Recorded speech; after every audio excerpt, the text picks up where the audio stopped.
Bonsoir à tous. Merci de l'invitation. Je suis effectivement ravi d'évoquer ce sujet avec vous. J'ai été touché par la vidéo qu'on a vue parce que je vais revenir dans le cadre de mon intervention sur certains de ces symptômes qui ont été évoqués. Suicide, mal-être, absence de rémunération, problème de valeur ajoutée dans les filières. Je ne suis pas l'envoyé des coopératives, mais avec mon collègue qui s'appelle Bertrand et qui a aussi une histoire particulière avec l'agriculture, puisqu'il est fils d'agriculteur. On a observé ça pendant 3-4 ans. On a observé que certaines coopératives pouvaient être une solution, mais on a aussi observé que d'autres coopératives n'étaient pas à la hauteur des enjeux et n'étaient pas à la hauteur des problématiques vécues par les paysans. Je vais faire défiler quelques slides et puis j'espère évidemment garder un petit peu de temps pour des échanges que j'espère les plus constructifs possibles. Alors, normalement, la zapette devrait marcher si je pointe bien. Voilà. Alors, qui on est très rapidement, je vais pas revenir là-dessus de manière très longue. Notre centre de recherche, notre chaire s'appelle Alter Gouvernance. Pourquoi ? Parce qu'on s'intéresse aux formes alternatives de gouvernance, pour le dire simplement, à la gouvernance des coopératives, essentiellement dans le monde agricole. Ça fait plusieurs années qu'on bosse là-dessus. Et effectivement, en février, on a sorti un ouvrage sur lequel je vais revenir. Je ne vais pas vous faire le détail de cet ouvrage. Il est librement téléchargeable sur le site et vous pouvez l'utiliser, l'imprimer. Ça fait aussi partie de notre métier que de mettre à disposition du public des éléments de ce type. On intervient aussi dans les médias parce que c'est notre rôle. En tout cas, ça, c'est notre définition du travail du chercheur. C'est aussi d'intervenir dans l'espace public et d'apporter des éléments les plus objectifs possibles, les plus scientifiques possibles. Et on a eu l'occasion d'intervenir dans des médias nationaux et puis dans des médias un peu plus spécialisés, notamment autour de la crise laitière. Je suis pas mal intervenu dans les médias fin août à ce sujet et j'aborderai quelques exemples autour de la crise du lait, qui est une crise malheureusement qui est appelée à se reproduire. Et puis on a signé une tribune à l'occasion donc de la sortie du référentiel le 4 mars, qui, je crois, porte l'essentiel de mon message, qui consiste à redonner le pouvoir aux agriculteurs. Je vais vous expliquer un petit peu plus dans le détail en quoi ça consiste.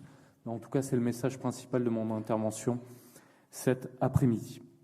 Alors, voilà à quoi ressemble le référentiel. Je pense que vous ne le voyez pas beaucoup.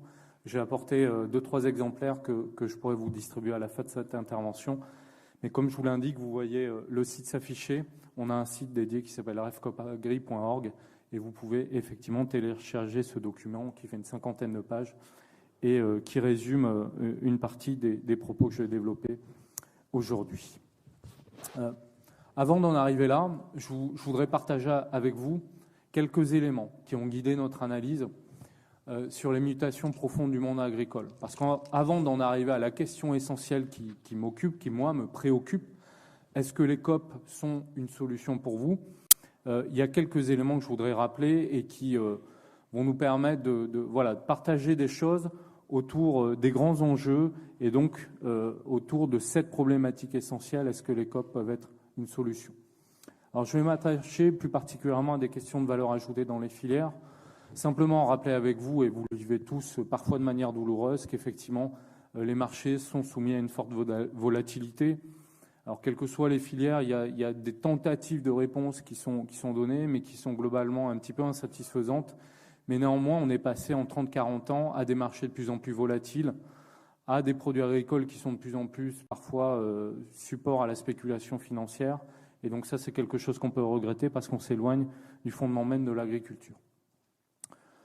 Aussi, on est passé dans un cadre de plus en plus dérégulé. Alors évidemment, là, j'ai en tête tout le marché laitier, mais d'autres marchés plus globalement sont dérégulés. Avant, on avait un encadrement essentiellement par des politiques de volume qui, in fine, aboutissaient à un encadrement des prix. Et puis maintenant, vous le savez bien, on est dans une compétition mondiale où c'est la loi de l'offre et de la demande qui règne.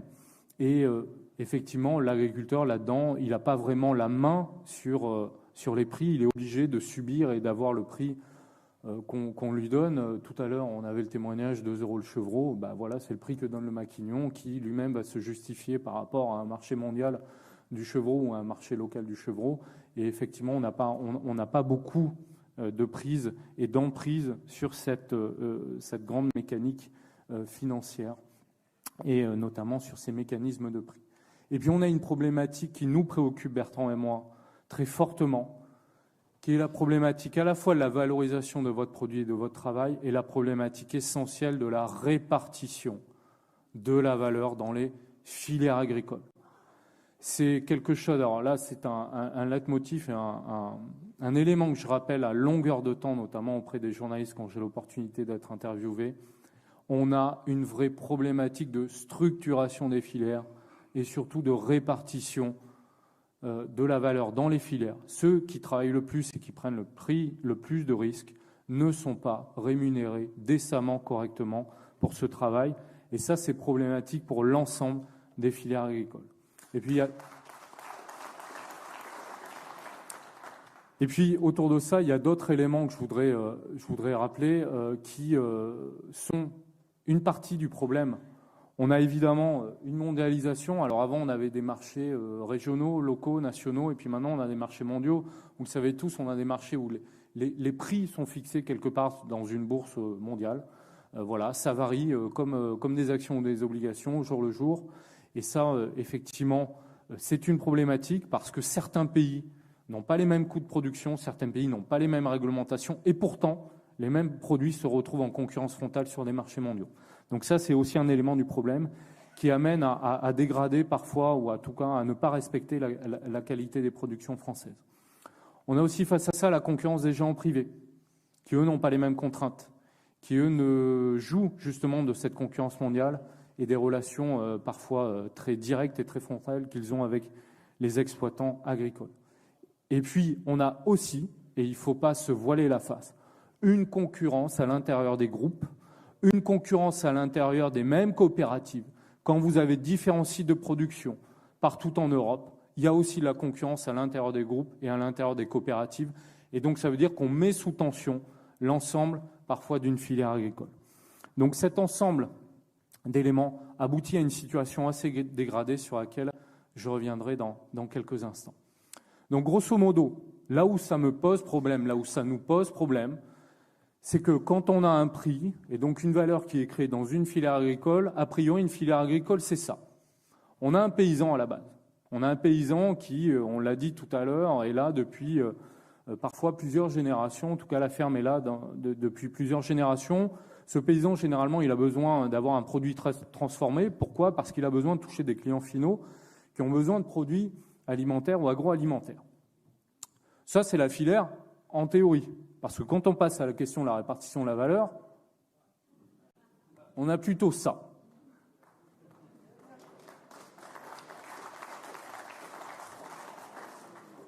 Le paysan a la portion congrue. C'est pas moi qui le dis, c'est le ministère. Alors, pour faire mon boulot de chercheur, parce que les chercheurs cherchent, vous le savez, et des chercheurs qui trouvent, voilà, vous connaissez la suite. Donc j'ai fait mon boulot de chercheur et j'ai essayé de trouver des chiffres incontestables, dont ceux issus du ministère. Alors, vous connaissez peut-être ce site, c'est l'Observatoire des prix et des marges de France Agrimaire. Donc voilà un exemple. Alors, je vais vous parler un peu de la filière laitière parce que ça a été au centre de mes préoccupations la fin ou début septembre. Là, on a un exemple sur le prix de mi-crémé UHT. Voilà, vous le savez, on le retrouve grosso modo à 80 centimes dans les rayons des supermarchés. Et vous voyez apparaître effectivement les différents niveaux de marge et puis le prix payé à l'exploitant laitier. Là, on a entre l'industrie de transformation et puis le distributeur 44 centimes, quand effectivement l'exploitant laitier touche 27 centimes. On retrouve les 270 € tonnes payés par Lactalis ou Sodial, donc courant septembre. Donc, vous voyez bien qu'ici, on est dans une situation de déséquilibre évident, et ce n'est pas moi qui le dis, puisque vous le dites depuis plusieurs années. Grosso modo, vous l'aviez très bien exprimé à travers ce tract-là. C'est l'agriculteur qui fait les sacrifices, c'est l'agriculteur qui prend le risque, l'agriculteur qui travaille 12, 14, 15 heures, 16 heures par jour, dans des conditions effectivement familiales parfois compliquées. Et ce sont effectivement, pour le dire simplement, répartition de la valeur, ça veut dire simplement que ce sont les autres qui touchent l'essentiel des bénéfices. Pour l'ensemble de la vitalité de la filière, c'est effectivement pas acceptable pour avoir des filières qui soient surtout compétitives, mais surtout équitables. Autre exemple, je pourrais vous faire passer une vingtaine de slides, quelles que soient les filières agricoles. On retrouve grosso modo cette même idée et cette même gradation entre les différentes couleurs. Et donc l'essentiel de la marge et de la valeur ajoutée est capté, vous le savez, par ce qui se passe plutôt en aval. Alors, ça nous donne quoi? Là, on a 1,27 € effectivement de marge sur le yaourt nature moyen.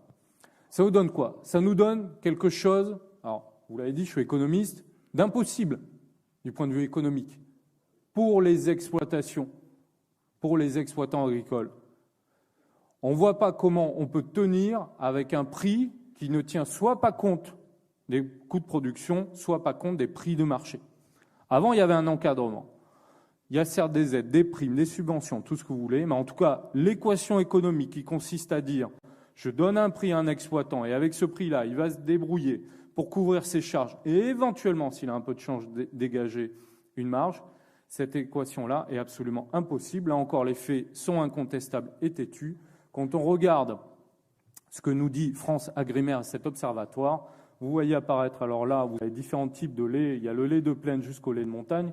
J'ai pris l'exemple du lait de montagne qui n'est pas non plus le plus important en volume, mais qui illustre bien cette équation économique qui est absolument intenable. Concrètement, ça veut dire quoi? Vous le savez tous très bien. Ça veut dire qu'on a des exploitants laitiers, dans ce cas de figure, qui démarrent la journée en se disant simplement combien je vais perdre aujourd'hui.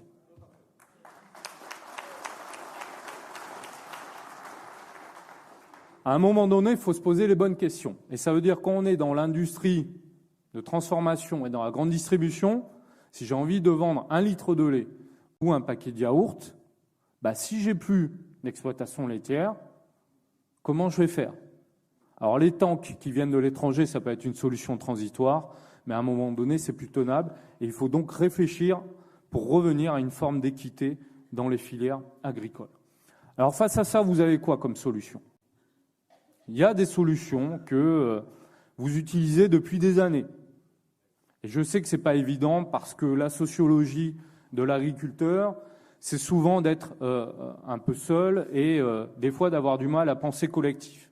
La première solution, évidemment, c'est de penser collectif et de se regrouper.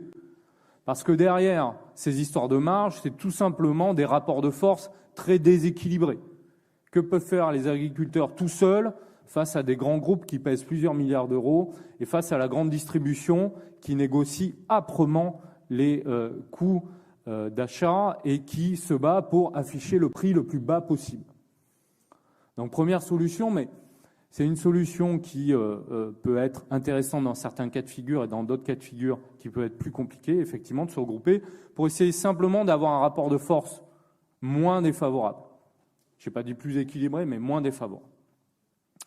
La deuxième solution, c'est de se regrouper, de toujours jouer collectif, mais ensuite de faire ce qu'on appelle une remontée de filière, de se rapprocher un peu plus du client final pour capter un peu plus de valeur et pour moins subir ces différents rapports de force.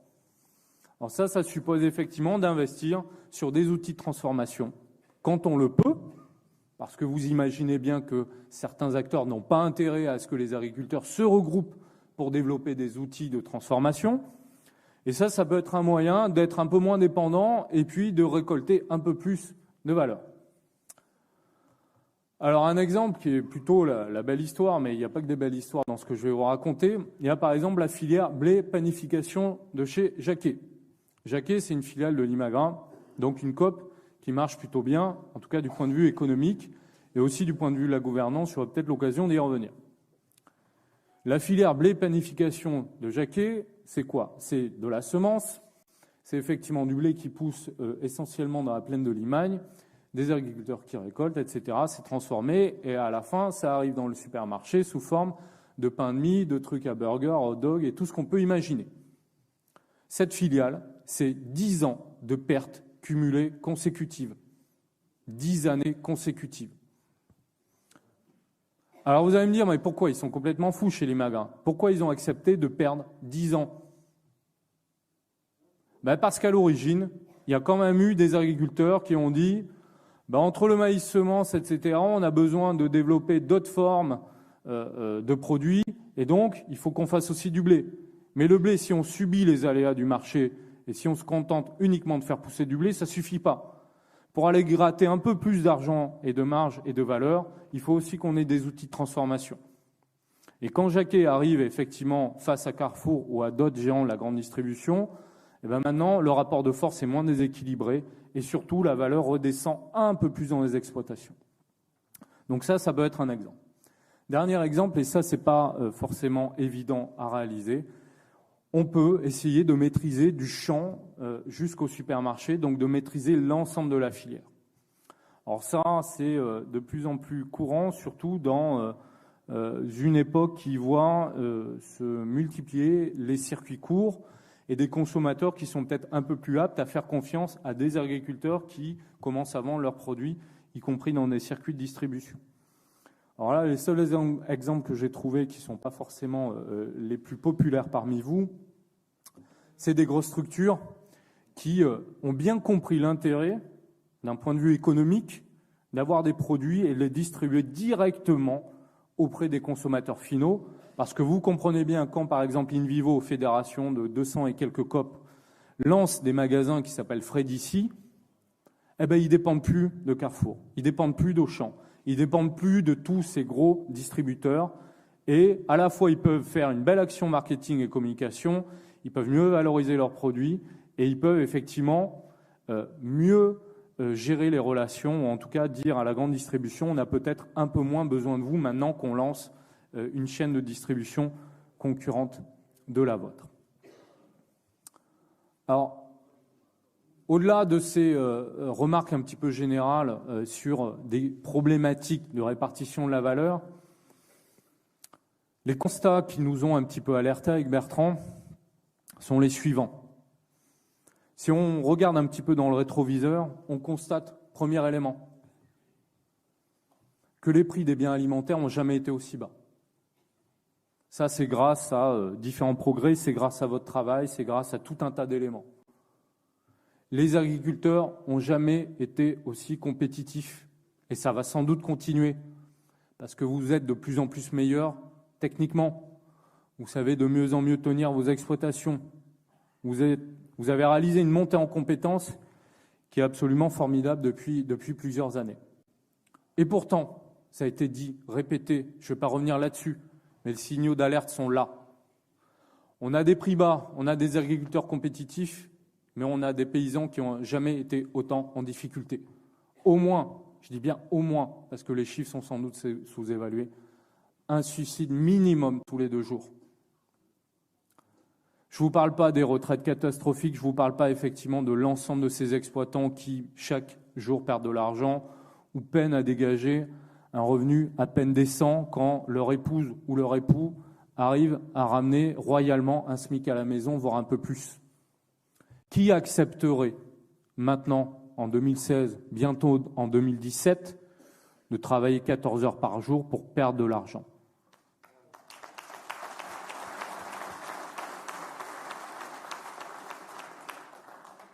Moi, je vous le dis à titre personnel, quand je commence une journée de travail, je ne me dis pas combien d'argent je vais gagner, mais j'estime, pour que mon travail soit reconnu comme décent et de qualité, qu'à un moment donné, ça vaut une partie de mon salaire, si ce n'est la totalité de mon salaire. Ce droit-là, ou cette reconnaissance-là, on ne la donne pas actuellement aux agriculteurs, et ça, je peux vous dire que ça, c'est vraiment pénible à voir et à entendre. Et puis après, des problématiques plus familiales, je crois que ça a été dit également pendant cet après-midi. Et vous allez me dire, les COP dans tout ça, en face, on a des COP qui n'ont jamais été aussi grosses et aussi puissantes. Donc là, il y a sans doute un problème. Les COP qui ont été réalisées par des agriculteurs, pour des agriculteurs, comment on peut avoir des COP qui sont de plus en plus puissantes, qui gagnent sans doute de plus en plus d'argent, face à des agriculteurs qui ont de plus en plus de mal à vivre de leur travail. Ça me pose un réel problème et ça nous pose à tous collectivement un réel problème. Alors, est-ce que les COP sont une solution ? C'est comme l'histoire de Walt Disney avec les animaux là, qui sont personnifiés, tout ça c'est joli, très bien, les COP c'est génial, ça peut être une solution. Mais vous allez voir qu'il y a plusieurs conditions pour que ça soit la solution pour vous, en tout cas une des solutions. Premier élément, les COP ne sont surtout pas une solution dans les cas de figure où les agriculteurs ont perdu le pouvoir. Pour que les COP soient une solution, il faut que les paysans aient le pouvoir, ou en tout cas soient associés de manière directe et équilibrée au pouvoir au sein des coopératives. Les coopératives qui ne se préoccupent pas des adhérents sont des coopératives qui ne font pas leur travail et qui ne sont pas à la hauteur des enjeux.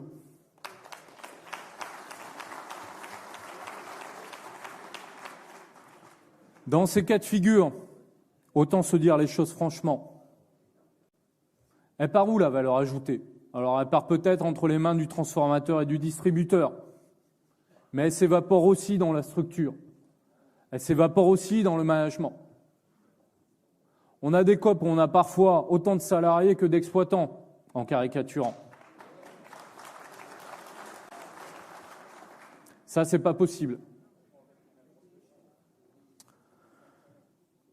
Et pas le même salaire, effectivement. Et puis, ce qui est encore plus problématique, c'est les coopératives qui sont coupées de leur base, qui n'associent pas les agriculteurs au pouvoir. Il n'y a pas de projet pour les exploitants, il n'y a pas de projet pour les adhérents. Les projets, ils sont tournés ailleurs, mais ils n'alimentent pas directement les adhérents et donc ils n'associent pas les adhérents. Et donc, le projet coopératif est tourné vers le développement de l'entreprise, est tourné vers l'investissement à l'étranger, mais n'est pas tourné vers les adhérents. Et ça, ce n'est pas entendable quand on revient à la définition essentielle de ce qu'est une coopérative par et pour les agriculteurs. Alors, moi j'ai envie de vous dire oui, parce que je suis un optimiste de nature. Les COP, ça peut être une solution.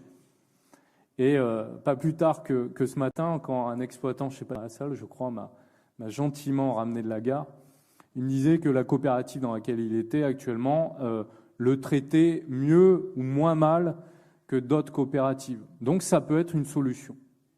Ça peut être une solution, mais à une seule condition. Et vous voyez bien, je l'ai marqué en rouge et en majuscule. Une seule condition, elles doivent être bien gouvernées. Et c'est là-dessus que je vais centrer le reste de mon propos avant de conclure. Et vous allez voir ce que j'entends par bonne gouvernance. Alors, vous allez le voir, je vais le répéter, y compris en termes de conclusion, une bonne gouvernance, c'est le fait d'associer, de donner le pouvoir aux agriculteurs. Vous avez compris mon propos là-dessus. Alors, une bonne gouvernance, c'est quoi? La gouvernance, ça peut sembler un peu nébuleux. Donc, je vous ai mis, pour qu'on soit tout à fait d'accord là-dessus, une définition. La gouvernance, c'est le dispositif institutionnel et comportemental qui structure les relations entre les dirigeants d'une entreprise, ici coopérative, et les parties concernées par le devenir de la dite organisation. Institutionnel, ça veut dire quoi? Ça veut dire que dans une coopérative, comme dans n'importe quelle autre société, il y a des organes prévus pour ça. Ça s'appelle l'Assemblée générale, ça s'appelle le Conseil d'administration, et ça peut aussi renvoyer à des fonctions comme le titre ou la fonction de président du conseil ou de directeur général. Et puis c'est aussi un dispositif comportemental. Comportemental, ça veut dire quoi? Ça veut dire qu'on a conscience de qui détient le pouvoir, avec qui je dois réfléchir, avec qui je dois m'associer et envers qui je suis redevable. Le comportemental, ça renvoie à l'organisation des relations avec les différents individus, les individus essentiels de la coopérative. Alors pourquoi c'est important la gouvernance? Parce que concrètement, c'est au cœur de la matrice. C'est là que se jouent des étapes essentielles de la vie de la coopérative. Premier élément, des choix politiques. La gouvernance, pour dire les choses clairement, c'est du politique, mais du politique dans le sens noble du terme. Les grands choix qui vont faire la vie et le développement de la coopérative. Donc comment on organise le pouvoir? Comment on organise les relations avec les adhérents? Ça relève de la gouvernance. Comment effectivement sont gérées les relations et l'orientation vers les adhérents ou l'absence d'orientation envers les adhérents? Ça relève de la gouvernance. Ensuite, les choix stratégiques. C'est pour ça que j'ai fait mon détour par ces questions de filière. Quand on a une bonne gouvernance équilibrée, où il y a des dirigeants qui dialoguent avec des adhérents et des représentants des adhérents, a priori, à plusieurs, on a moins de chances de faire de conneries. Ça, c'est un b.a.-ba de la stratégie. À plusieurs, a priori, on va prendre de meilleures décisions. Et à plusieurs, on peut prendre de meilleures décisions, y compris dans l'intérêt des adhérents. Et puis derrière ces choix stratégiques, il y a évidemment des questions de filière, mais il y a aussi des questions de valeur. Voilà à quoi sert la gouvernance. Voilà pourquoi il y a des adhérents qui arrivent à élire des représentants, ces représentants étant chargés de ne pas être les porte-parole. Ils doivent co-construire la stratégie avec les dirigeants, mais en tout cas de dire attention, la coopérative, n'oubliez pas, son ADN c'est ça. Et à un moment donné, le développement de la coopérative doit servir l'intérêt des adhérents. Alors, on a fait un travail donc d'enquête pendant de longues années pour aboutir à 4 types de gouvernance que je vais vous présenter juste après. Et dans une coopérative, par rapport à des entreprises privées, c'est relativement simple. Parce qu'il n'y a que 3 éléments, au fond, dans une gouvernance. Il y a un pouvoir souverain. C'est l'ensemble des adhérents. Je ne vais pas passer par les différents éléments du droit coopératif, un homme, une voix, etc. Ça, vous connaissez ça très bien. Le pouvoir souverain, il est là pour légitimer. Parce qu'à un moment donné, comme dans toute élection politique, c'est la base qui va légitimer les représentants. Et donc son rôle, c'est ça. Les adhérents, ils doivent être là pour légitimer leurs représentants. Et pour rappeler, si besoin, quelle est l'orientation de la coopérative et surtout ce que doit faire la coopérative. Alors comment on ne peut pas avoir une démocratie directe? Imaginez, il y a des coopératives qui ont 12, 15 000, 20 000, 50 000 adhérents. On ne peut pas avoir démocratie directe, on ne peut pas faire des référendums toutes les semaines auprès des adhérents. Donc on est obligé de passer par une forme de représentation. C'est, de manière un peu humoristique, parce qu'il y a un travail sur cet aspect-là, on l'a représenté par le biais d'une administratrice qui incarne le pouvoir de surveillance, qui est celui des administrateurs. Surveillance, ça veut dire, attention directeur général, est-ce que la stratégie que tu me proposes, elle va dans le bon sens? Surveillance, mais aussi rendre des comptes. Rendre des comptes auprès de qui? Auprès du pouvoir souverain. C'est parce qu'il y a des adhérents qui ont voté pour moi que je suis administrateur.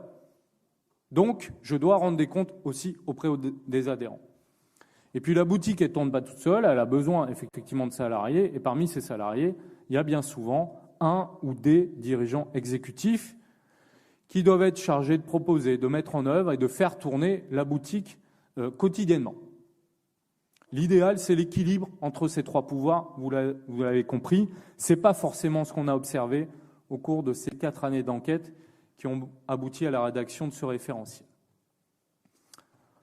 On a constaté 4 formes de gouvernance dans les coopératives. On est allé à l'étranger, on a eu plusieurs assemblées de section, on a assisté à des séances de conseil d'administration, on a fait des séminaires, des anti-séminaires, on s'est baladé au Québec, on s'est baladé en Espagne, on s'est baladé un petit peu partout pour voir des petites, des grosses, des moyennes, des céréalières, des laitières, des polyvalentes. On a essayé de faire un petit peu le tour de la question. Les 3 carrés en bleu, c'est des formes déséquilibrées. La domination sociétariale, c'est le bordel permanent. C'est quoi? C'est des adhérents qui sont contre et qui font et défont les majorités et qui déstabilisent la coopérative. Dans les faits, c'est plutôt rare, voire extrêmement rare, parce que généralement, les coopératives sont plutôt coupées de leurs adhérents que l'inverse. Les 2 éléments que vous voyez normalement sur votre gauche renvoient finalement à la même idée.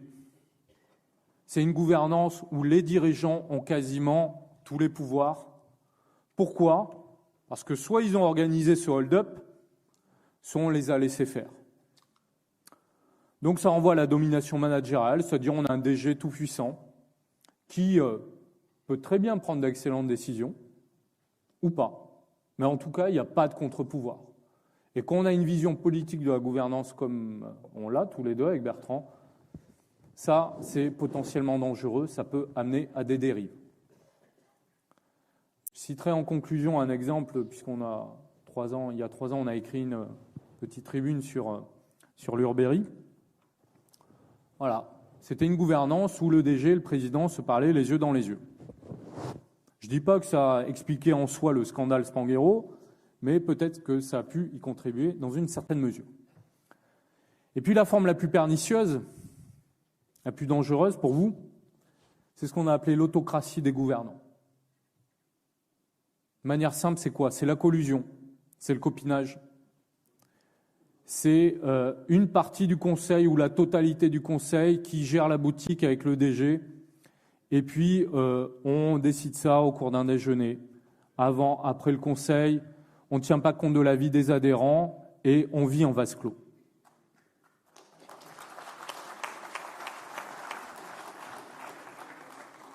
Alors vous allez me dire, c'est peut-être humain, au fond.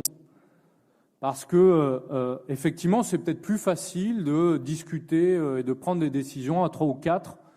Et c'est plus facile parce qu'on n'a pas à se justifier, on n'a pas à argumenter, on n'a pas à expliquer, on n'a pas à convaincre. Pourtant, là encore, du point de vue de la gouvernance, ce n'est pas forcément une situation équilibrée. Et puis, vous avez la 4e et dernière forme, celle vers laquelle il faut tendre. Et ce n'est pas facile, ce n'est pas évident. Il faut mettre en place des structures, il faut avoir un certain courage. C'est ce qu'on a appelé la gouvernance stratégique et politique. C'est celle qui nous semble la plus équilibrée de notre point de vue, la plus intéressante du point de vue du développement et sans doute la plus équitable en termes de relations entre les différents pouvoirs et en termes de répartition de la valeur au sein des coopératives. C'est en tout cas l'idéal, et ce n'est pas qu'un idéal théorique. Il y a des coopératives qui tendent à ça, vers laquelle on peut tous tendre collectivement. Alors, je ne vais pas vous faire le détail des 61 propositions, ça sera un petit peu fastidieux, qui sont contenues dans le référentiel. Le référentiel, vous avez déjà eu un avant-goût. Effectivement, on revient sur les éléments que j'ai précisés au cours de cette intervention. Et puis, on a des propositions très concrètes pour tendre vers cette gouvernance plus équilibrée et plus intéressante de notre point de vue. Simplement vous dire qu'on a identifié 6 chantiers prioritaires vers lesquels qui doivent tendre vers la gouvernance stratégique et politique. L'idée étant d'avoir des conseils d'administration haut niveau, avec des représentants des adhérents haut niveau et des dirigeants qui acceptent de dialoguer, d'échanger, d'argumenter avec leurs administrateurs et avec les adhérents. C'est pas facile, c'est pas évident, c'est une prise de risque. Ça va peut-être à l'encontre de certaines traditions ou en tout cas d'une culture qui n'est pas forcément celle-là, mais c'est possible. Rien ne l'interdit dans le droit et rien ne l'interdit dans la pratique. On a pu l'observer sur le terrain. Alors, je vais terminer mon propos par, vous allez voir, un propos un peu plus polémique, en tout cas pour vous exhorter à aller dans ce sens-là et à vous engager sur ces chantiers. C'est le vœu que je forme devant vous en guise de conclusion. Je vous dis, les COP, ce n'est pas la solution magique, mais en tout cas, quand ça marche bien, ça peut être effectivement un levier de développement pour les adhérents. Et une bonne gouvernance, ça doit amener à une coopérative qui est efficace économiquement et qui traite équitablement ses adhérents. Les COP, et ça c'est bien de le rappeler peut-être, y compris maintenant en 2016, pourtant ça devrait être acquis, doivent servir le développement des adhérents, par et pour les agriculteurs. Je suis désolé de revenir là-dessus, mais c'est toujours ce que je répéterai jusqu'à la fin de ma carrière. C'est normalement une société de personnes, ce n'est pas une société de capitaux, et donc l'humain est au cœur des coopératives. Il faut donc se préoccuper d'humain avant tout. C'est peut-être utopique, mais en tout cas, c'est le sens des coopératives, et c'est comme ça qu'ont été créées historiquement les coopératives, d'ailleurs, quelle que soit la filière ou le secteur d'activité. Et puis la COP, ça doit être une forme de rempart. En tout cas, ça doit être un élément qui doit permettre de maîtriser les tensions, les problématiques de prix, les tensions entre l'offre et la demande. Et ça, effectivement, les COP, à un moment donné, doivent d'une certaine façon, quand c'est compliqué, venir en aide aux adhérents et doivent les aider, les COP doivent les aider pour effectivement absorber ces tensions, cette volatilité qui est inhérente maintenant à l'activité agricole. Pourquoi ? Mais aussi parce qu'il en va de l'enjeu des COP. Vous le savez peut-être, mais les COP sont dans l'œil du viseur. Donc elles doivent se montrer encore plus exemplaires. À Bruxelles, qu'on soit une coopérative bancaire ou une coopérative agricole, on est observé, on est sous le microscope. Parce que les COP ont des avantages. Les COP emmerdent dans un monde libéral. Donc c'est une écharde, c'est un caillou dans la chaussure, les COP. Donc pourquoi fournir une occasion de dégommer les COP quand on ne sait pas se montrer exemplaire? C'est scier la branche sur laquelle on est assis. Les COP ne peuvent pas faire l'économie de l'exemplarité. Elles doivent être particulièrement exemplaires. Sinon, tous ceux qui critiquent les COP, tous ceux qui veulent les attaquer, vous leur offrez une occasion incroyable. Regardez qu'est-ce que c'est que ces machines. Elles ne sont pas opéables. En plus, il y a une gouvernance poussiéreuse, on a des dirigeants qui peuvent faire n'importe quoi. Le prochain scandale, c'est sans doute dans une COP. Ben non, montrez-vous exemplaires. Que les COP se montrent exemplaires dans leur gouvernance, dans leur choix, dans leur façon de traiter les adhérents. Que les COP sont un atout pour l'agriculture française. Et là, Bruxelles n'aura plus rien à dire. Il en va aussi de la survie du modèle coopératif. Parce que vous le savez comme moi, les COP, ce n'est pas forcément quelque chose qui est très apprécié dans un monde néolibéral. Là-dessus, moi j'ai été étonné avec Bertrand qu'on a commencé ce travail. La gouvernance, c'est quoi? Ce n'est pas un sujet. Ce n'est pas un sujet pour la coopération agricole. Comment on peut admettre, en 2016, que les grosses sociétés cotées françaises en soient à leur 4e code de gouvernance et qu'on n'ait rien pour la coopération agricole? Le premier code de gouvernance en France, c'est 1995. Dès que vous entendez un scandale sur une société cotée, un scandale autour de la rémunération des dirigeants, on vous brandit le code de gouvernance, le code AFEP-MEDEF. Le code AFEP-MEDEF, on en est à la 4e version. Donc derrière, il n'y a pas de procès. Qu'est-ce qu'ils nous donnent comme argument, les gens du MEDEF? Ils nous disent très simplement, nous on a réfléchi, regardez, on a bossé, on a un code de gouvernance. Ah oui, certes, il y a le vilain petit canard. Il n'a pas respecté les règles qu'on a édictées nous-mêmes. Et que fait la coopération agricole pendant ce temps? Rien. La gouvernance est un non-sujet. Pourtant, il y a quelque chose qui me gêne, moi. Les plus grosses COP françaises, c'est quoi? Si on les classait dans le CAC 40, c'est les 15-16e entreprises du CAC 40. Donc voilà ce que c'est les COP agricoles. Ce sont des monstres, des entreprises de belle taille, parfois des champions mondiaux, mais qui ne s'intéressent pas du tout à la gouvernance. Comment on peut admettre que des entreprises de cette taille, on ne s'interroge pas sur la gouvernance? Non, la gouvernance, elle doit être au cœur du sujet. Parce que si vous n'en préoccupez pas maintenant, si le HCCA ne s'en préoccupe pas maintenant, il y en a d'autres qui vont s'en préoccuper, y compris Bruxelles, y compris le législateur, y compris pour rogner les avantages fiscaux. Donc, il faut être offensif. Si vous n'êtes pas offensif, vous allez vous faire bouffer.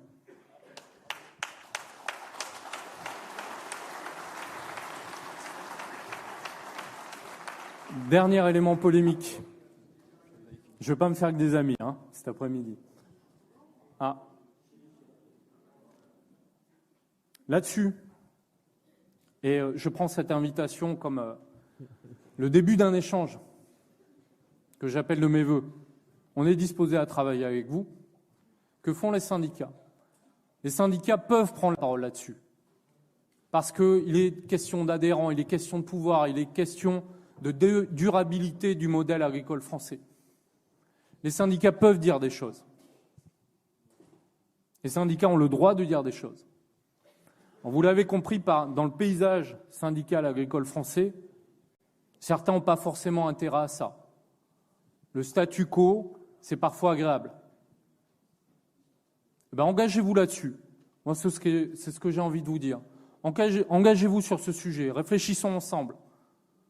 Parce que si on réfléchit ensemble, on aura des outils pour avancer et pour structurer peut-être de manière plus efficace les filières agricoles et avoir des COP qui se préoccupent de leurs adhérents.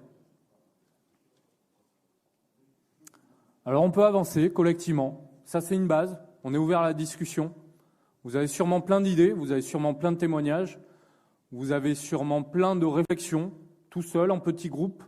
Il y a sans doute des choses qui ont été pensées et réfléchies.